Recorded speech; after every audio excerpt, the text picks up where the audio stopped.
This is Cruise News Today with Doug Parker. Good morning. Here's your cruise news for Good Friday, April 18th.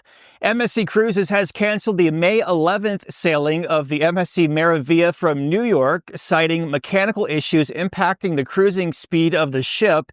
Now, the company says the problem doesn't impact safety, but does require emergency repair. Impacted guests can either rebook another cruise or opt for a full refund plus a 50% future cruise credit. That's pretty generous.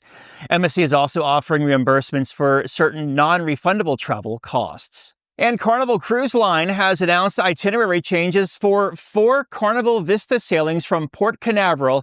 Now, the April 19th, May 3rd, May 17th, and June 14th cruises will now call to Amber Cove instead of Grand Turk. Some sailings will also include adjusted port times in San Juan, Puerto Rico.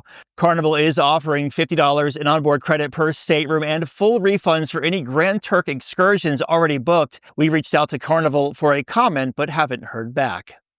And for the first time in 2 decades, Mobile, Alabama's cruise terminal will host 2 cruise lines. Next March, Carnival Spirit and American Cruise Line's American Symphony will dock simultaneously at the port. The Symphony, a smaller ship carrying just 180 passengers, will make 4 stops in Mobile as part of 7-night itineraries. Meanwhile, Carnival also recently announced that it'll start year-round cruising from Mobile starting in 2027.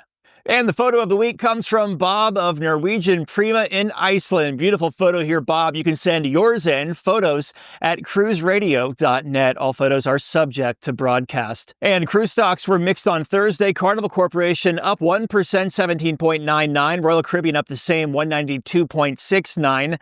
Norwegian up 2%, 16.40. And Viking down 1%, 39.80. If you have a lead on a story, let us know. Tips at cruiseradio.net. Have yourself a great Good Friday and a happy Easter. I'm Doug Parker with Cruise News Today. Take care.